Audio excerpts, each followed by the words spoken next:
Gather round, friends, new and old, and welcome to the Roast and Toast podcast. We are your hosts, Philip, David, and Jenny. Giddy up, it's another week, folks. How we doing, friends? Doing great, guys. Again, if you're listening right now, I realize you're not going to be able to hear this, but in one of our promotional videos, I'm sure you'll see. Look at this. I got merch.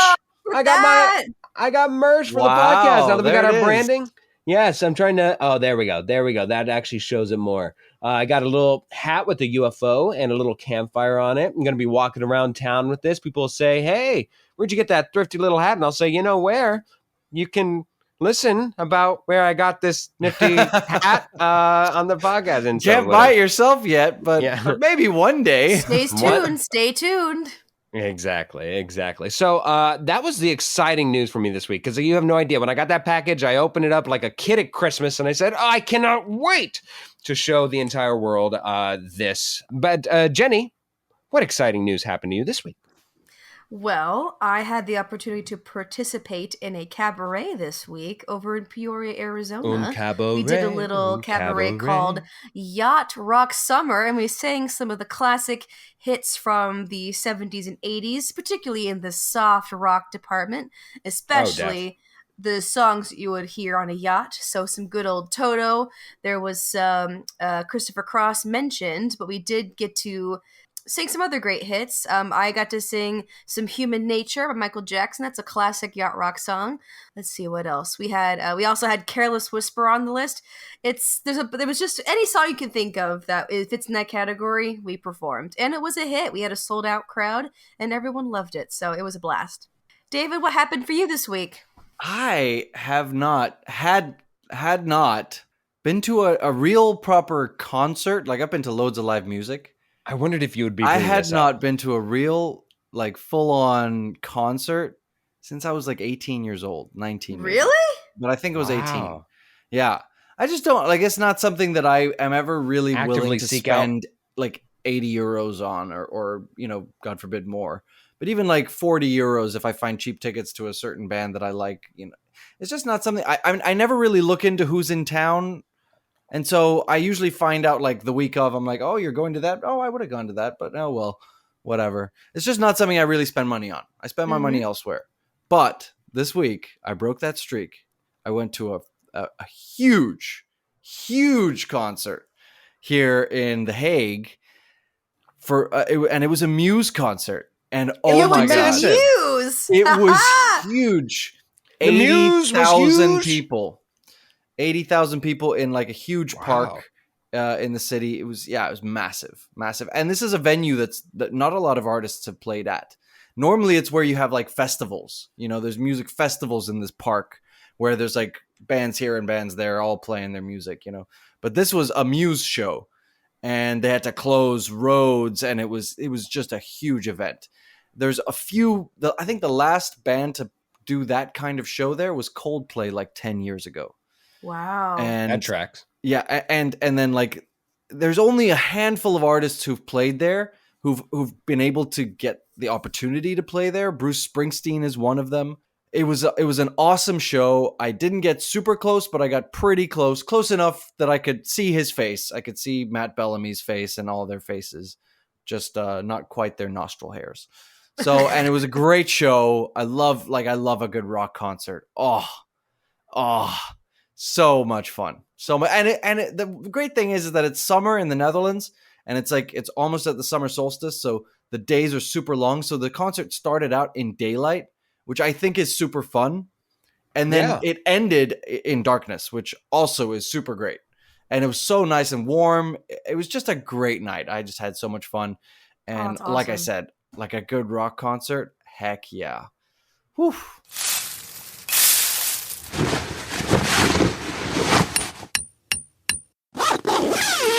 We're bringing it back. Summertime is upon us, which means it's blockbuster season. Hoping that all those big movies and all those rich people make lots of money because, gosh, don't they deserve it? But we are here to enjoy this summer of Blockbuster Bonanza, as this episode will maybe be called. The second. the second. That is true. It is number 2. So I'm rambling on here. What we're doing today is we are going to do a blockbuster draft just like we did last year, where we take it in turns drafting in a metaphorical sense upcoming blockbuster films for the summer, and at the end of the summer we shall see whose set of movies grossed the most money, and there shall be a prize for that winner. And we had to bring on a guest, of course, because we needed a fourth person. And who better to bring on than Gary, the winner from last year. Gary, welcome back onto the podcast. Woo! Thank you. If I win again, I'm just gonna make you watch RRR again. Here's the again. Oh, the prize alluded to that Gary won last year is that should you win, you will get to host an episode where all 4 of us return and talk about whatever topic, review whatever movie, whatever you want to talk about, and come back on the podcast. And everybody will be forced to talk about and give a truthful thing. So if you want to talk about bed bugs, we will all have to do our due diligence and research down to the nitty gritty of whatever bed bugs are. If you want to watch a movie that is the worst movie of all time, probably with Matthew McConaughey, we will have to do that. Hell, if I'm winning, it's probably reviewing a movie about Jared Leto, just in spite of David. But you know what's going to happen if I win? Full horror movie episode, baby. It's got to be something really bad. Like I just watched. Well, this wasn't bad, but I just watched Piranha 3D. It was awesome. Just like so corny. Really? We could do like Piranha 3D. I don't know. Let's be honest here. It's essentially just somebody wins. It's somebody wins or David loses, because David is going to be far more annoyed by anybody else winning than any of the rest of us.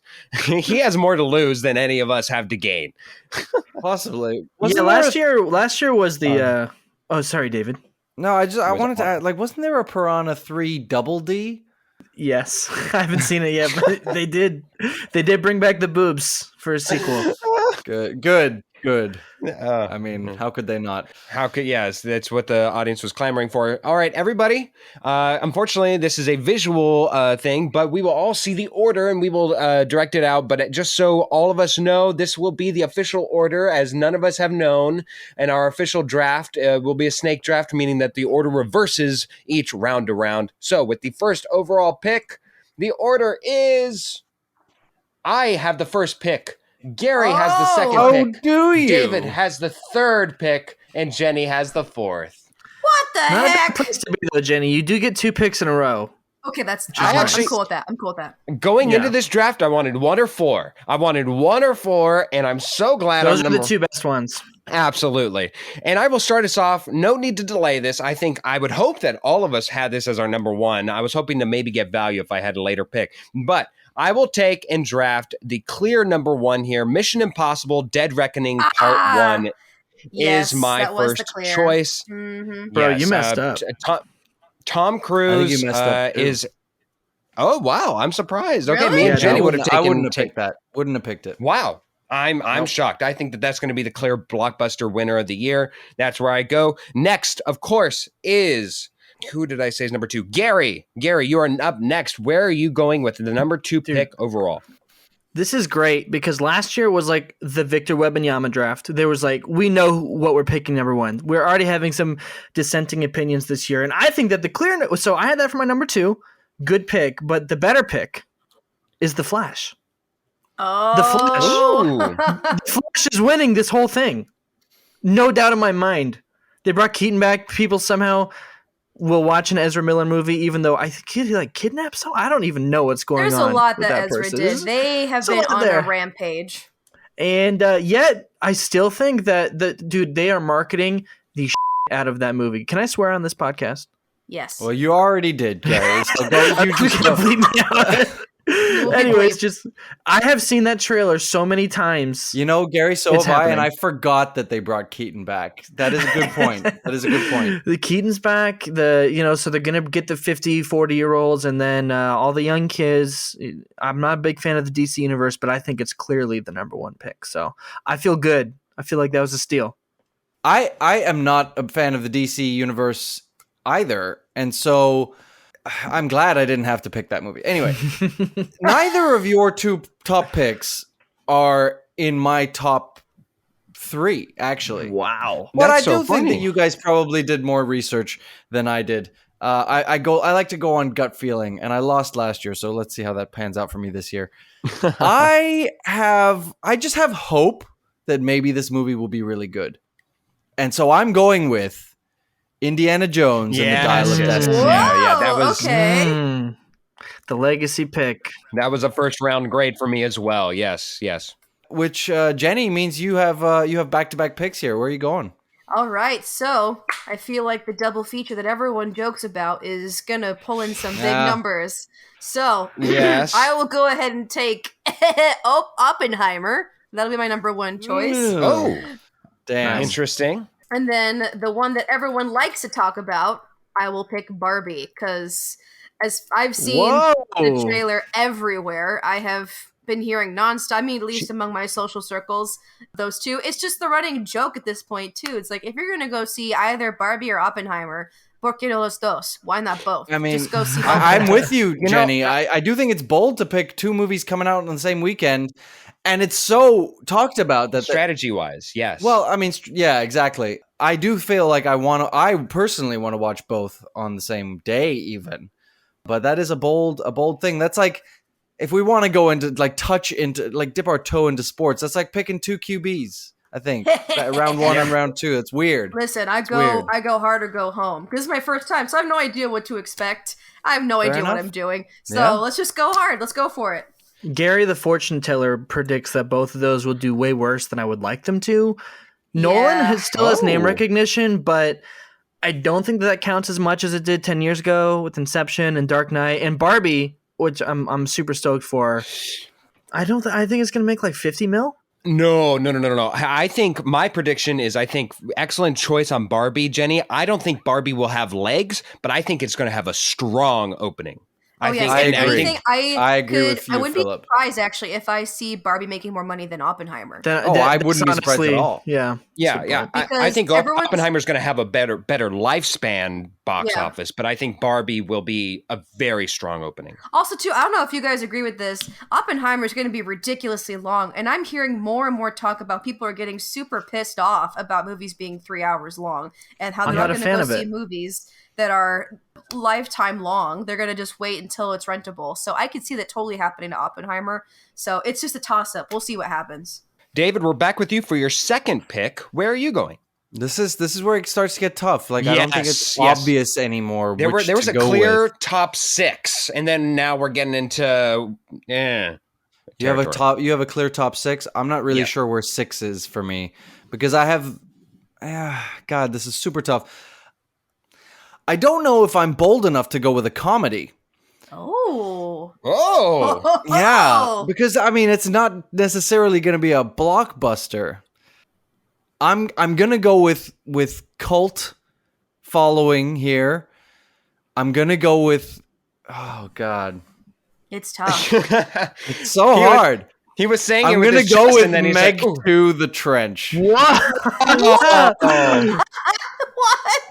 No. I don't know. David, that was where I was going to go. So very strong choice. No, that's going to have a tremendous international. We are including international box office. Unfortunately, yes, it will be very strong. So the Meg 1 made over $500 million. So it did really. I wasn't aware of that information. It's one of those stupid movies that everyone's going to see Big Shark and they're going to want to go see it. And you know the shark's going to be bigger than it was in the first movie. That was just a baby. Gary, your second pick before I get back to back. This one is one that we have been permitted to pick, even though we've got a little sneak peek at the box office already. I'm going with the franchise stuff, something that I'm really not interested in, but will be seeing. It's already made $80 million after being out for 48 hours. I'm going to go with Rise of the Beasts, Transformers. Very good, Gary. Wow. Yeah. Very good voice. And also a very strong pick. I would have happily taken that where I was. I was hoping it would slip to me. I think even though the quality is down the toilet, I think the numbers, especially internationally, will help for the purposes of this draft. Bro, I saw so Michelle Yeoh 2 months ago won the Oscar for Best Actress, and then I heard her voice in Transformers, and I was like, "What are you doing?" But good for her. She's getting her money. She's making her money. Making money is what she's doing. She's getting money. She's getting that new addition built on the house. We love to see it. Yeah. Well, for all we know, it is a CGI movie. She could have recorded that before. I don't think so. They filmed most of Everything Everywhere before During the pandemic. So before the pandemic. Well, in that case, they started before the pandemic. She's just making bank then. Go, Michelle. You guys have left me in quite a quandary. I think that there's a clear dip beyond now that we've taken all these, and now we're just getting into throw a dart. In the fantasy football realm, we would call this the find a sleeper pick. I think that there's only one more that has the capability of doing really good box office numbers, and that's going to be Blue Beetle. I think that's again, it's DCEU. I think nationwide it's a superhero film. It will get more advertising, even though now I think it's underrated. I think that's the only one that has the potential to be worthy of my second overall pick, or my second round pick, excuse me. And number 3, I have about 3 contenders for my third one. I was hoping for something else to drop. Let me think. I think to me this one is pretty clear. Oh, to me, it's not clear at all. I think what I'm going to do. Three-way tie here, yeah. I've got a 3-way tie. I would have been happy either way. I won't suggest where I would have gone because I think that's unfair strategy wise. I'll just say my pick. Teenage Mutant Ninja Turtles, Mutant Mayhem is my third. That's where pick. I would have gone. I think it has the potential to go up high. I just don't know how safe the floor is, to be honest with you. That's what I'm worried about. Well, it has the potential for a franchise opportunity. Yeah. It has nostalgia for a lot of people. The animation looks good. It's produced by, now I know Seth Rogen is a huge name on the project. So it has potential, massive potential. Gary, we're back to you. This is tough because now I feel like these groups of 3, I feel like, in the tier that I'm in now, there's 3 movies, 2 horror movies, 1 kids movie, and I'm like, I don't know what's going to do what. So I'm going to go a little bit of a dark horse here, but I think that the people have been mobilized. The marketing has been so good, and the title begs for attention. I'm going with The Blackening. Oh, yeah. Whoa. Wow. Oh, yeah. Good choice. Gary, I'm going to tell you, that's my first reach. That is my first major That's a reach for you? Dude, I think that's only making... Dude, that's only making $10 million. No way. There's no way that sorry, I can't say, but there's no way. That was the other one I was thinking about. There's no way that other movies, I'm so sorry, I didn't mean to give that away. There's no way that other movies will not be making more than that. But maybe this is a pick of the movie that I would most want to see that's left on the list. But I think it's gonna make 90 to 100. No, bank, dude. I will bet you 12 peanut butter sandwiches that there's no way. All right. I'll take that bet. 12 PBs. 100 million, especially not opening, but even in lifetime. Dude, it's happening. It's happening. Million. All right, Jenny, your back-to-back picks. All right, and to close out your selections here. Well, it's David first, right? Yes, it is. David, I'm sorry. I got you, David. I'm so sorry. Thank you, Gary. I almost missed out David, there. pick one. I'm still like, I'm glad I didn't choose the comedy earlier. Now it's still there, and I'm wondering if there's a reason why. Yeah. I mean, like, I know I didn't do as much research as the rest of you guys. But I'm going to go for it. I have charts and projections, guys. It was relatively high up on my list, so it feels like, you know what, I might as well. And it has, as far as comedies go, I feel like it has, but I want to see it. I'm going with No Hard Feelings. Wow. Jennifer Lawrence. That's the comedy I was thinking of. Wow. Way to go. I'm like, I really want to see that movie for sure, but it's just... I'm surprised you want to see it, David. That does not... Of course I do. If I had seen that trailer... like a funny movie. I was going to say, when I saw that trailer, I would not have thought, oh, that's a David Hoffman special right there. Yeah, but sometimes, Philip, it seems like you really don't know me. There we go. All right. Sometimes it really does. Like when you thought I might want to have a bird on my head. Oh, my God. People just don't make good old-fashioned sex comedies anymore. So I saw that and I was like, that's just a classic sex comedy. Can I touch your wiener? Your dog, your wiener dog. Yes. That's a great moment of the trailer. Jenny, now we will actually go to you. Your back-to-back picks and your last 2 selections that you have available to you. Okay. Very important. So I need to obviously have a horror movie on my list because that would just be very off-brand for me if I didn't. I'm staying hopeful. It's really hard actually for me to make this decision because the 2 that I'm looking at right now are very near and dear to my heart. But okay, I'm going to go with Do it. My nostalgia, my favorite. I think Haunted Mansion has potential to make some money. It's on the list, yes. Very good. I'm doubtful because there's other horror movies on the list that I think could make a little bit more. But Has anybody heard anything about Haunted Mansion? Is it supposed to be good? I don't think so. But not that I know much about it, but seen, my impression of it is that it's going to be a flop. That's my impression. It wasn't at the bottom of my list. It's kind of somewhere in the middle, but it's going to make some money. Flop. I know nothing about it because they have not advertised for it, and the cast should be strong. The marketing's yeah. My gut feeling is that it's going to be like so-so among critics, but I think it's going to make a ton of money because everyone's going to want to go see this movie. It's nostalgia. It's one of the most favorite rides at Disneyland. It speaks to a lot of people, so I think it's going to at least make decent money in the theaters. They really had to do Eddie Murphy dirty like that, though. I know. It feels like he just made that movie. It was only 20 years ago that movie was out. Well, look at Moana. I mean, 6 years ago, and it's already a classic, quote unquote. Already getting its live action movie. Yeah. But anyway, to continue. Sorry, Philip. I'm going to steal Elemental from you. Yes. Damn it. I will be taking that because it's Pixar. Everyone loves Pixar. And I'm tickled by the elements of this movie. I didn't watch the trailer, but that has Inside Out energy. I was going to ask you guys, out of the entire panel here, is anybody excited to see that? I'm actually not. This is like the first Pixar film that I'm like, you know what? I could care less. I'm actually. Are you excited to see it, Gary?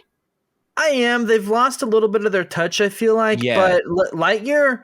It was like my most disappointing movie of last year. I didn't even think it was a bad movie, but they've set the bar so high, and I was like, this is just like a fine little animated action movie. But I mean, this seems like they're getting back to a little bit more of what made them Pixar instead of just like, we know we can make money by making a Buzz Lightyear movie.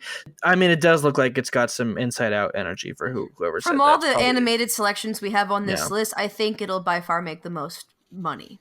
I think Ninja Turtles, maybe. Oh, excuse me, I forgot about Ninja Turtles on the list because I deleted it from my list as we're going through. That will probably make more money but compared to like animation companies, big names, that will.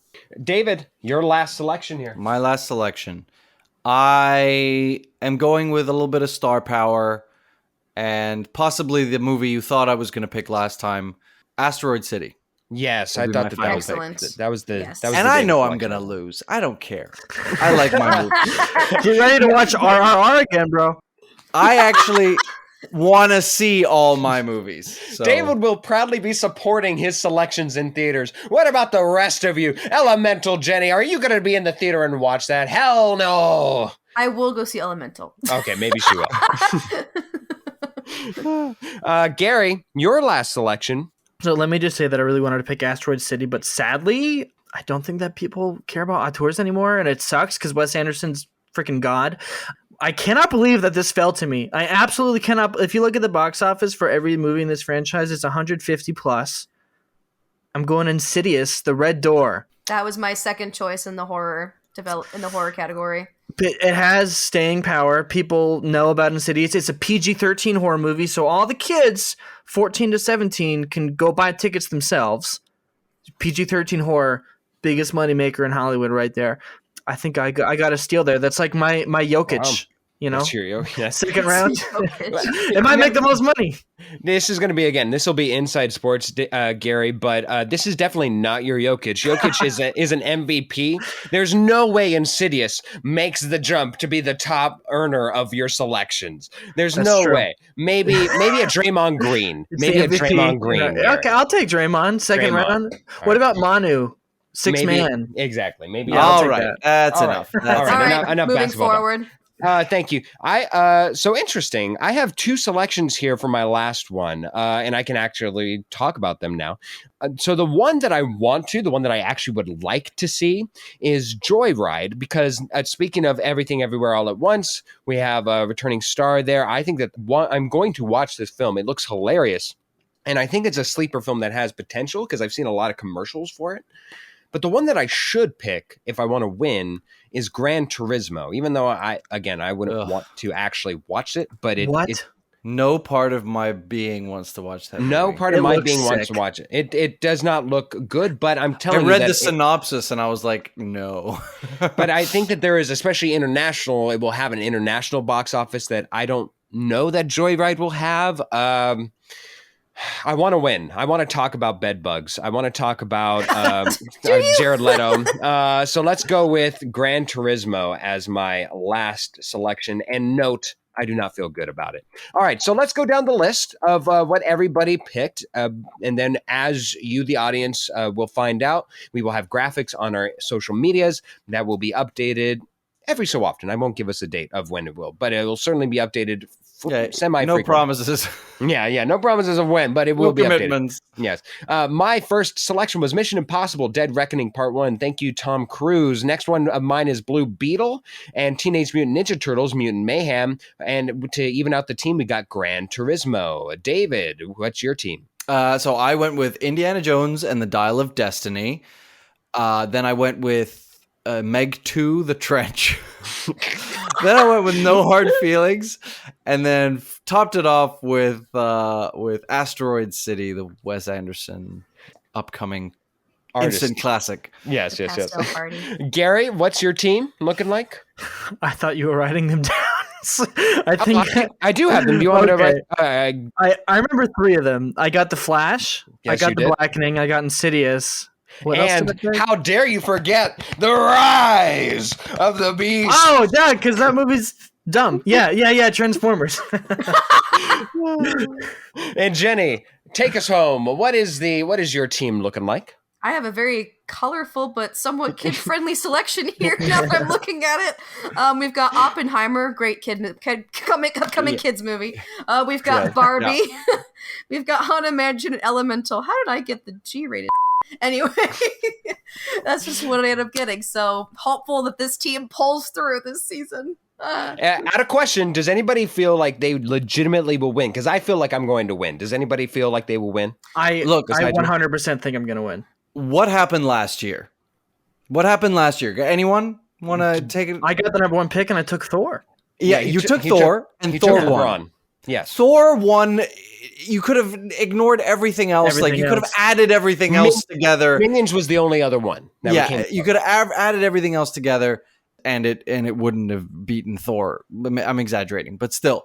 Yeah. So if one of these movies, one of our first round picks, does really, really f***ing well, then that person is going to win. And I think we don't have a Thor this year because I've got Indiana Jones. You got Mission Impossible, Phil. Gary took The Flash.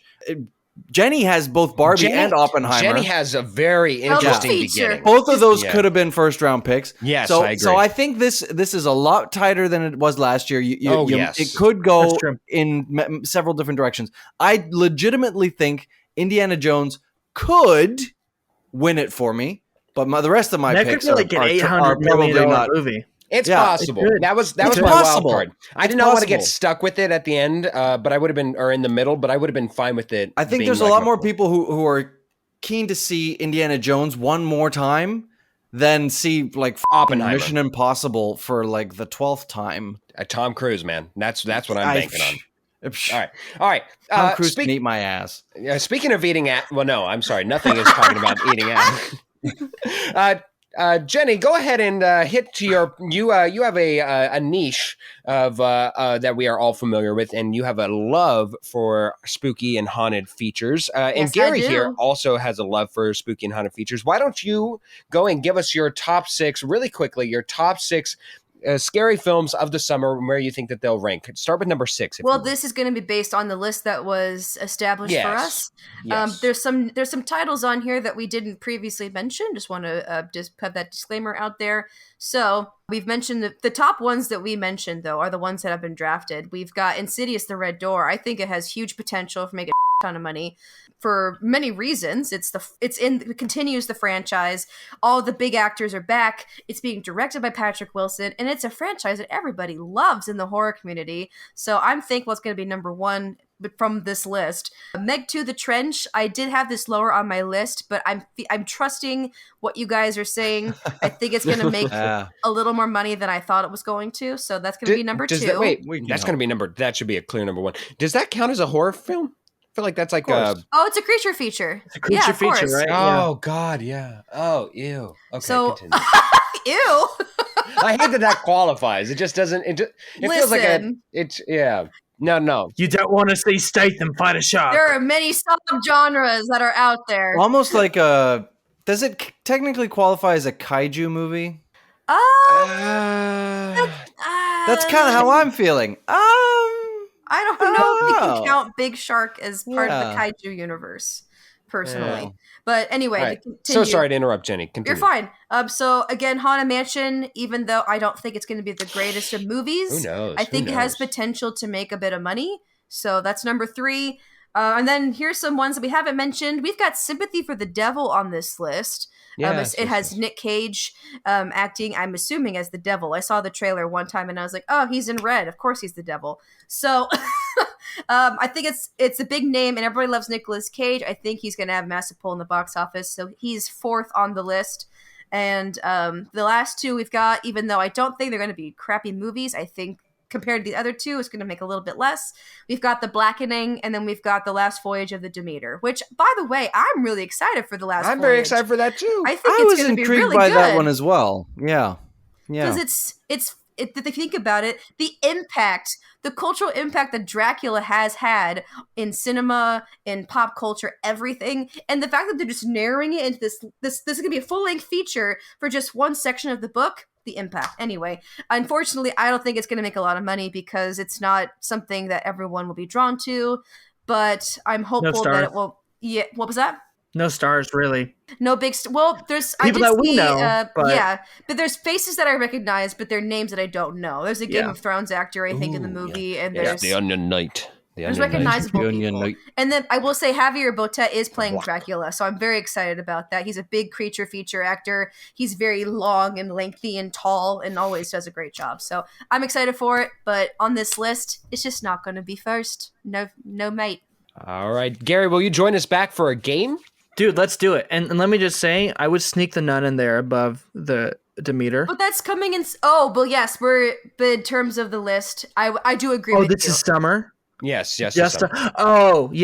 Okay. But yes, the Nun, even though the first Nun was terrible, I think people are going to still go see it. But that's tentatively after the summer. That's coming closer to Halloween time in September. Every time I see that lady. Oh yeah, she's Valak is creepy. That actress does a Valak, that's right. Mm-hmm. And we move along.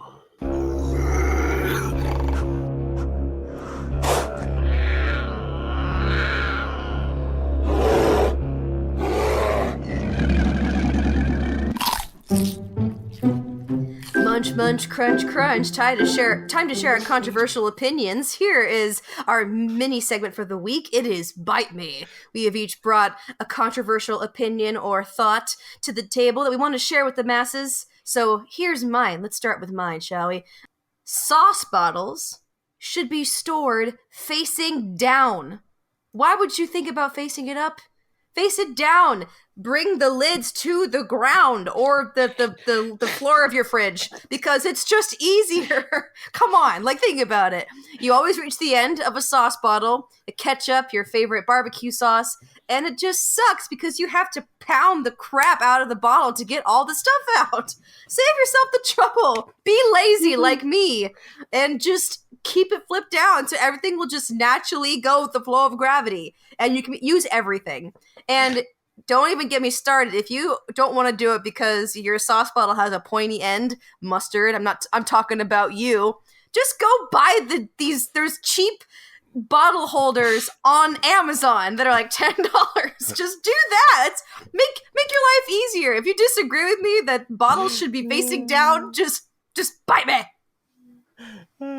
I love that. That's a great one. All right. In the true spirit of bite me. Truly, yes. Yeah. Proactively bite me. Like, and even if you don't agree with me and you have a pointy top, go to Amazon and buy a bottle holder for inside your fridge. How dare you? Change my mind. Put some mustard on my rump and bite me. Spicy. Never. People have a lot of quote-unquote tests when choosing a mate, saying, if they don't like this song, then we just won't get along, or if they don't like this movie, we just won't get along. And a lot of the times, I think it can be a bit unfair to reduce your entire romantic chemistry and compatibility to one simple act of cinema or entertainment. However, I wholly believe, and I'm not kidding about this, you can accurately determine if you are compatible with another person by putting them through the test of watching an episode of Whose Line Is It Anyway? Because either you've already seen the show and also find it hilarious, but you forget all the bits after a while because it's so improv, you don't keep it in memory. Or you introduce it to them for the first time, and if they don't love it or at least laugh through the majority of it, you know you are dating a serial killer. So if you don't think Whose Line Is It Anyway is a fair compatibility test, you can bite me. I never thought of that, but that's actually not a bad idea. As you may have seen by now, I have a mustache. I personally think that I pull it off, and I've had many compliments as well.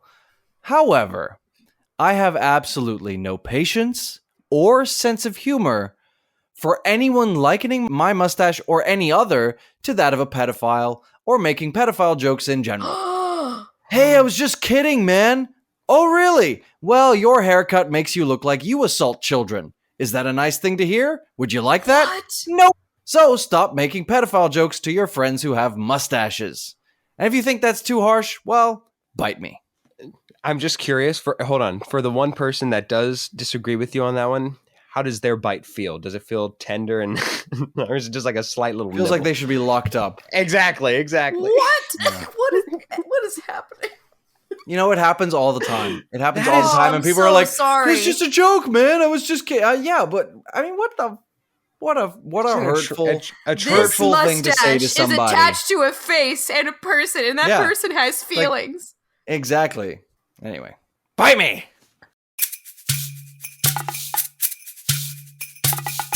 Today's game section is brought to you by Angel DeMichael, the hairstyling extraordinaire at Aquarius Hair Salon. Ready to rock a head-turning new look? Call or text Angel DeMichael at 623-203-687 to book your appointment today. Whether it's a trendy haircut, a vibrant color, or a glamorous updo, Angel has the skills to make you shine. Don't miss out on the opportunity to elevate your style game. Contact Angel DeMichael at 623-203-6867 and discover the magic of Aquarius Hair Salon. Your perfect look awaits. Well, it's time for the game section of the podcast, and Gary, you are rejoining us. Welcome back. Thank you. We have some questions for you, Gary, to get to know you, although you have been on several times. I love it when Gary joins us. It's always a blast. It's a delight. Okay. Anyway, Gary, we have some questions to get to know you a little bit. Mine is very tender and sincere. Oh. What is something that you learned from a parent or guardian that you'll never forget? Ooh. My mom is a super, super, super strong woman, and she is very much herself. And now you have decided to be a super strong woman. Let me just say, dude, down with the patriarchy. I've never, ever seen her compromise who she is, no matter who she's talking to, what the situation is, or how other people feel. And that's not one of my strengths. But as I get older, I realize more and more that she got it right, and I want to be like her. So just be true to yourself, and don't don't dim your light just because other people might be uncomfortable. So my question for you is a little less on the deeper realm of what's your biggest trauma, man? What's your favorite type of pudding? Do you think life is, or do you think we're in the Matrix? No, anyway. What is the funniest / weirdest thing you've ever seen a stranger do in public? I know, like I immediately know. Mm-hmm. So when I moved to LA, yes, I knew it had to be in LA. The people in LA are whack, and the answer to your question on that would it be in LA as well? Yes. To what's the weirdest thing you've ever seen? That the beginning intro for you would possibly. Okay, possibly. Sorry, Gary. Continue. Please. No, you're good. So I went to of course, the DMV. So you got LA, you got the DMV, and hitting all the markers. I saw this man pull out a bottle of Listerine from his coat pocket, and he started taking shots. He wasn't rinsing his mouth. He would pour it into the cup. He'd rinse his mouth, and then he'd swallow. And he wouldn't swallow. He did it for like 5 minutes. He just kept going, and he drank like half the bottle. Isn't that dangerous? I know. Yeah, that's super bad for you. This guy's stomach was made of freaking steel because he just took shots of Listerine, and then they called his number, and he was like, screwed the cap on, put in his jacket, walked over.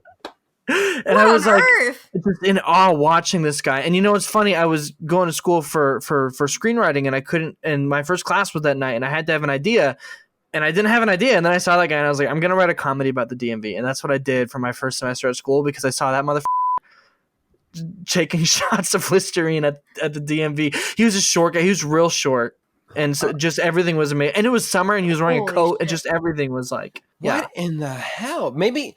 I'm actually hoping that wasn't Listerine and that it was actually like food colored dyed vodka or something, because the fact that it would be actual Listerine is abysmal to me. But oh god, we shouldn't be hopeful. It sounds like everyone in this podcast agrees that people in LA are a little out there. So. They're wild, man. Yeah. You know what? One day we'll do a 3-hour podcast. We love it. Just talk about LA. all my encounters with people at Starbucks. Like, yeah. There you go. Gary, me and Jenny were talking before the podcast, and we commented to each other just how the absurd amount of shirts that we own is. Like, it's double anything else that either one of us owns individually. So my question to you is, which piece of clothing do you own the most, and what would it take for you to get rid of half of them, whatever it is? Is it socks? Is it chonies? Is it shirts? What is it? You know what's funny? You would think that shirts are up. I have way too many shirts, a stupid amount of shirts. And I just discovered this like a week ago. It is socks. I have a laundry basket full of socks next to my bed. I have a drawer in my dresser full of socks. And then I went out into the garage. And when I moved down to LA, I did not bring these with me. And this was 5 years ago. I have 3 baskets full of socks in my garage that have sat untouched for like 6 years at this point. So definitely socks. Why do I have so many socks? I don't know. But I could get rid of, because I already only use like a third of them. So you could just take away.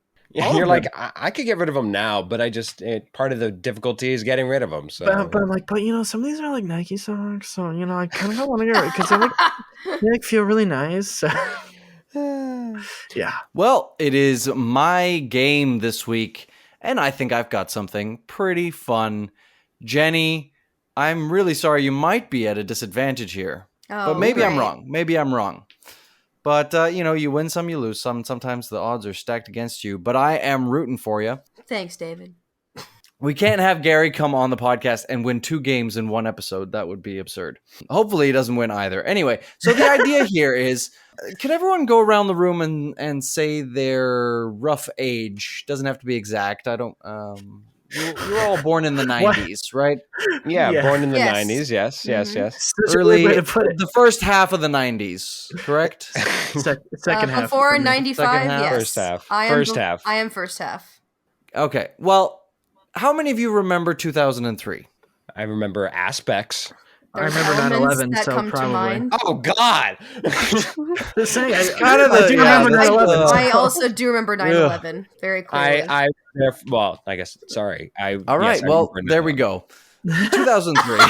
So here we are celebrating and chatting about all the movies that will be remembered from 2023. Let's look back and 20 years ago, try to pick the movies that are from 2003. So I'm going to list, for each round, I'm going to list 5 movies, one of which came out in 2003. Okay. You are all going to buzz in when you hear the movie that you think was a 2003 movie. Does that make sense? Yes. So yes. I would like everyone to pick a one-name character from any movie franchise. Like for example, Magneto has one name. Remy. We have Remy the rat from Ratatouille. Is that right? Yes, that is correct. Yes. Gary, I know you got Leia. Okay, I'll take it. The one with the buns. The Cinnabons, huh? I'll take it, Jenny. I will. We talked about Valak earlier, so I'm going to pick Valak. Nice. Valak. What's that from? It's the Insidious franchise. Conjuring. Sin City. Got it. Oh, excuse me, Conjuring. Wow, I'm getting them all mixed up. Those character names are your buzzers. All right, I will not accept any of your own names. That will not fly. When I hear your buzzer, if you are correct, I will award you the point. If not, we will keep going. Understood? Okay, sounds good. In each round, you will only get one opportunity to answer, right? So if you buzz in and you get it wrong, you're out for that round. Once I've listed the 5 movies, if you have not buzzed in, then you will get the opportunity to try to pick one of the 5 movies. And if you're right on your first guess, then you'll get the point. Okay? If the point has not already been won. Sounds good. Mm-hmm. Make sense? Makes sense. Yeah. Round 1. My heart's pounding. Bruce Almighty. The Fast and the Furious. Oh, the first one. Shanghai Noon. Transformers. King Kong. No. I heard Remy first. Let's go, King Kong. Wrong! Not King Kong. So there are 4 possible other answers, and Valak and Leia will have the opportunity now to... let's go with Jenny first. What do you think it is? I'll read them again. Bruce Almighty, The Fast and the Furious, Shanghai Noon, or Transformers? Bruce Almighty. Bruce Almighty is correct! Well done, Jenny! Jenny gets a point! Yeah! Oh yeah, 2003. Wait a second, I didn't get to pick. Well, Jenny got to answer first. Next time, Gary, if it comes down to the 2 of you, you'll get to answer first. Don't mess with me and my Jim Carrey knowledge, boy! I was going to get it wrong anyways, so... What were you going to say, Gary? Not the Fast and Furious, whatever the other one was. Shanghai? Shanghai Noon or Transformers? Shanghai Noon. Shanghai Noon, got it. Yeah. Got it. Ready, round 2. Too Fast, Too Furious. Oh, God. Leia. Gary got it right. That's correct. Oh, wow. You're talking to somebody who just marathoned all those movies twice. So Ew. Nice. Oh, God. Oh, wow. Heck yeah. Okay. Paul Walker, rest in peace. That's dedication right there. R.I.P. We have point Jenny, point Gary, and we are on to round 3. Pirates of the Caribbean, Dead Man's Chest. Oh. Freaky Friday. Leia. Oh, Gary says Freaky Friday, and Gary is correct. Gary gets another point. Oh, wow. I was thinking that too. I was like, shoot, that does sound like it. Dang it. Very good. Well done, Gary. You're on the money. Was that 2001 or 2000? So Pirates was 2003, the first one, I think. Oh, they said Dead Man? Yeah, Dead Man. That's what he said. that's later. That's later. My brain thought Black. Round 4. Oh. Mr. and Mrs. Smith. Robots. The Mummy Returns. Leia. Incorrect. Incorrect. We continue. Wait, so am I out? You are out. Okay. The Last Samurai. Fantastic Four. Would you remember all right, repeating the options Jenny again? and Philip, you guys didn't buzz in. So, Jenny, you went first last time. Philip, I'm going to let you go first. I'll read them again. Mr. and Mrs. Smith, Robots, The Mummy Returns, The Last Samurai, and Fantastic Four. Gary buzzed in at The Mummy Returns, right? Yes. And that was incorrect. Let's go with Fantastic Four. Wrong. Jenny, you have 3 options left. Mr. and Mrs. Smith. Wrong as well. The correct answer was The Last Samurai. As soon as you said that one, I was like, that's totally what it is. Dang it. Yeah. Dang it. Dang damn it. Okay. No points this round. No points. It's remains 2-1 in favor of Gary. Philip, you are sitting on a goose egg, my friend. How many rounds are we going? 10 rounds. I've got 10 rounds prepared. Okay, cool. Oh, all right. Let's go. I figured there may be rounds where no one gets a point, so I figured I'd create a lot of rounds. All right, round 5. Scooby-Doo 2, Monsters Unleashed. Oh, dang. Pirates of the Caribbean, The Curse of the Black Pearl. Leia. Oh, damn it. Hi, Lordy in heaven. Gary gets a point. That is the correct answer. And Gary, you now have a lead and a half. That is 3 points to 1 to 0. We keep on going. We just discussed that damn thing, and then he started to go on it. We just talked about it. I was like, is he holding out the rest of the title, and then it's going to be like, oh, I'm sorry if you'd have let me finish, and then I would have been like, damn it. So, I think that the character name as the buzzer is also adding an extra challenge. Yes, Not for Gary, though. Gary seems to have it down pat. He's got Leia on the mind all the time. I love my Cinnabon girl, my Cinnabon queen. We got this. Round 6. Dinosaur. Aragon.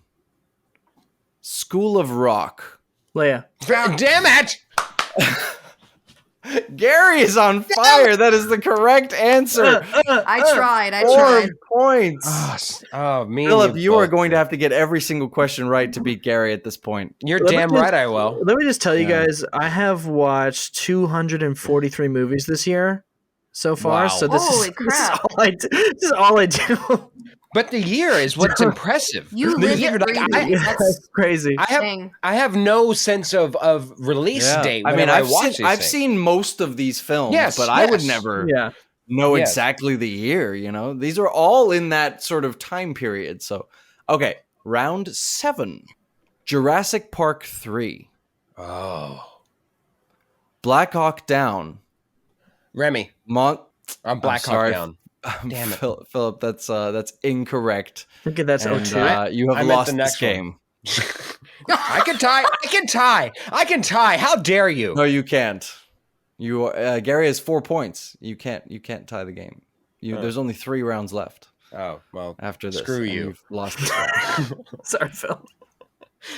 All right, Jenny, you still got a shot.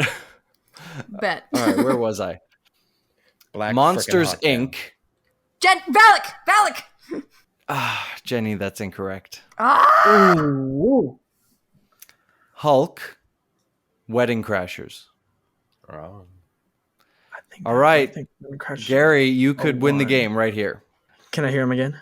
Philip guessed on Black Hawk Down. Yeah. She guessed on Monsters Inc. Jenny did, right? Yeah. Mm-hmm. So the rest are Jurassic Park 3, Hulk, and Wedding Crashers. I think Wedding Crashers was 05 or 02. For some reason, you know what? This is the Eric Bana Hulk. Yeah, I'll say it's Hulk.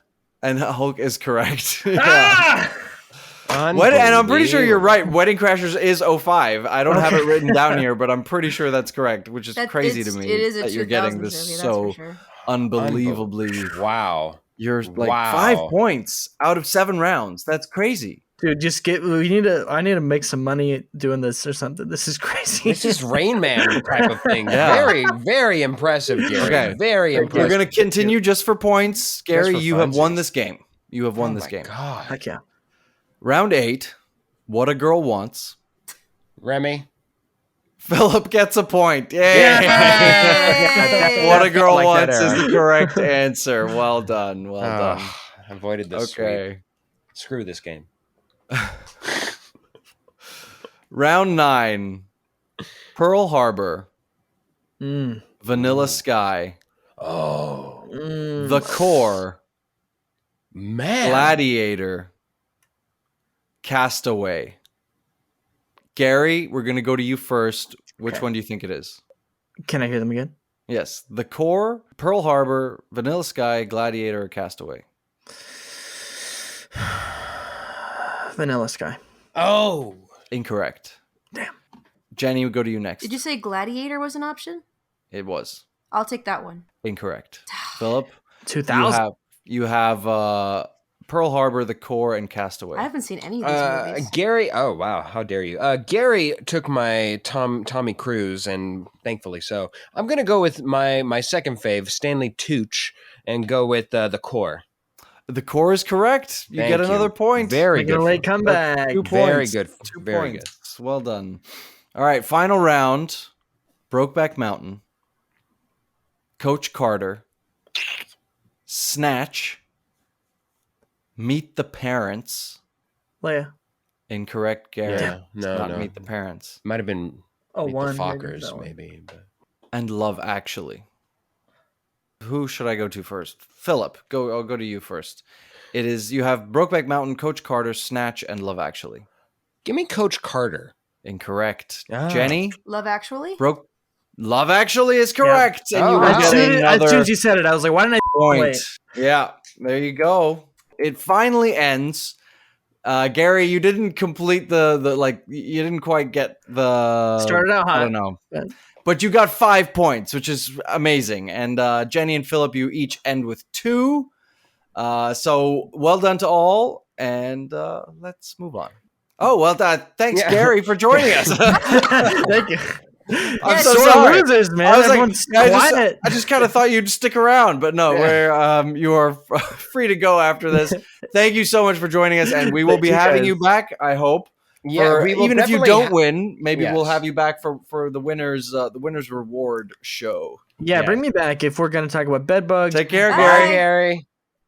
And with that double dose of losses, both me and Jenny drop down in the records. I go to a 2-8 record overall. David stays at a 6-3 record overall.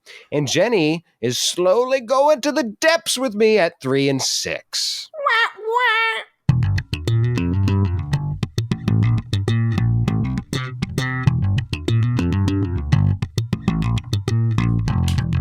Ow! Hit that guitar against the floor because that song slaps. Or movie. Anyway. You know, I actually learned, sorry, Jenny, you just reminded me. I learned while I was at the Muse concert that Matt Bellamy holds the record for most guitars smashed. Does he really? I was very disappointed he didn't smash any guitars, now that I'm thinking about it. Yeah, apparently. Well, those are pretty expensive. Maybe the trend died. Anyway. Maybe. It's now time for that slaps, and we all know this segment. We've all brought something delicious, whether that be a song or a movie that we want to share for the week that we loved, that everyone should get to know about. So I brought a song this week. This song is by Kimbra, one of my favorite female artists of all time. I've got a trend of bringing New Zealand artists here to the pod this week, or the last couple of weeks actually. But this is Kimbra. Kimbra, for those who don't know her, she is most well known for Somebody That I Used to Know, which was written by Gautier. Yes, way back when. Yes, she is I love her. She is the feature on that song, but she has got so much more. All her discography she is such a range. She is such a creative human. I got to see her in concert too, and she is on stage by herself, mixing everything live, and she does nothing different. Everything the songs change every time she performs. It's wonderful. But I want to bring a recent track that she released in 2023. It is called Foolish Thinking. On this track, Ryan Lott of Sun Lux is featured. And Ryan Lott, for those who probably recognize, Sun Lux is the band that provided the score for Everything Everywhere All at Once. So it's a killer combination. Foolish Thinking is a slow one, though. It's a one that tears the heartstrings. For Kimbra, it is a love letter to her future child. And there's some deep lyrics in there. And it just, if you want to feel something while you're in your room by yourself, if you're having a night drive, put on Foolish Thinking by Kimbra, featuring Ryan Lott of Sun Lux. That slaps. Mine is also a song, and I can't say I have as much of a story or a passion for this song as Jenny did for hers. But it is a fun song that I think slaps, and it is a song called Wonder by, I think I'm going to pronounce it Morgan, although the A in Morgan is an X, so it's Morgson. So it's the Small Pools remix. So Wonder Small Pools remix by Morgixon and Small Pools, obviously. And I think it slaps. Yeah, I think you should check it out. By Morgixon. Yeah, he's Morgixon. Mine, I feel like I'm like a week late on these recent slappages because this week mine actually would have probably been more appropriate last week, but I just happened to discover it this week and remember it. The reason why is because my song is featured within Spider-Man Across the Spider-Verse. It's a song called Self-Love. Plays during when Gwen and Miles have their conversation underneath the clock tower or of whatever it is that they're in. It's by Metro Booming and Coi Leray. Very good song. And it even I like whenever songs can incorporate a scene or dialogue from the film that it's either featured in or made around, and it acts organically. Think of like the N-word in Paris, where they're like gets the people going and that stuff, and it just kind of adds to the song. Same dynamic within this song, and it they incorporate a scene from the film that it's featured in. So, Self-Love by Metro Boomin and Coi Leray, that slaps. And that takes us to the close of another episode, unfortunately. However, we do have a few thank yous to get to before we pack our bags and tents. Yes, thank you to Cass and Crossland and Jake Corlang for the music on the show. Thank you guys so much, and we love you. Thank you to Ryan Ardell and Josh Hans for all the wonderful audio bits you hear throughout the entirety of the show. Thank you to Rudy Chalk for your wonderful graphic design and having. We love having your work on all of our socials. Thank you so much, Rudy. And thank you to you, the listener. Yes, you listening right now for tuning in each and every week. If you haven't listened to all of our episodes, please, by all means, go back and listen to all the wonderful masterpieces and artwork that they are. They age like fine wine, trust me.